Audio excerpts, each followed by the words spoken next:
l'individu a été interpellé à son domicile dans la Meuse et placé en garde à vue. Les investigations ont été conduites à partir du récit que nous avait livré la jeune victime afin de déterminer d'une part l'itinéraire et d'autre part le lieu où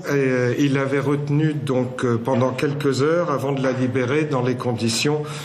dont vous avez connaissance donc depuis la semaine dernière. Les examens scientifiques qui ont été réalisés par l'Institut de recherche de la Gendarmerie nationale ont pour leur part permis d'isoler sur les vêtements et les sous-vêtements de la victime un ADN masculin qui a été identifié hier soir dans la base du fichier national automatisé des empreintes génétiques. L'homme est né en 1967, il a été condamné à 4 reprises en 2000 par le tribunal correctionnel de Verdun pour des faits d'infraction à la législation sur la chasse, des faits de dégradation et des faits de violence.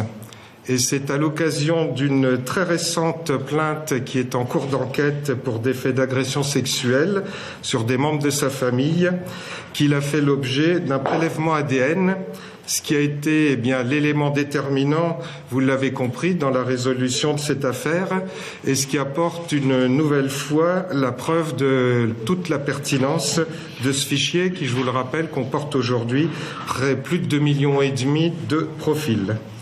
Les opérations de perquisition sont actuellement en cours, puisqu'un soin tout particulier, comme ça a été le cas pour les vêtements de la victime, donc est pris par les techniciens d'investigation criminelle de la gendarmerie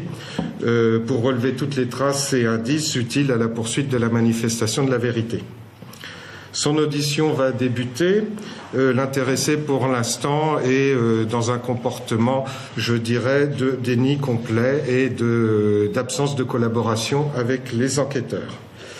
À l'issue de la garde à vue, il sera déféré présenté à un juge d'instruction dans le cadre donc d'une information judiciaire qui va être ouverte des chefs d'enlèvement et séquestration avec libération avant le 7e jour et d'agression sexuelle sur mineurs de 15 ans.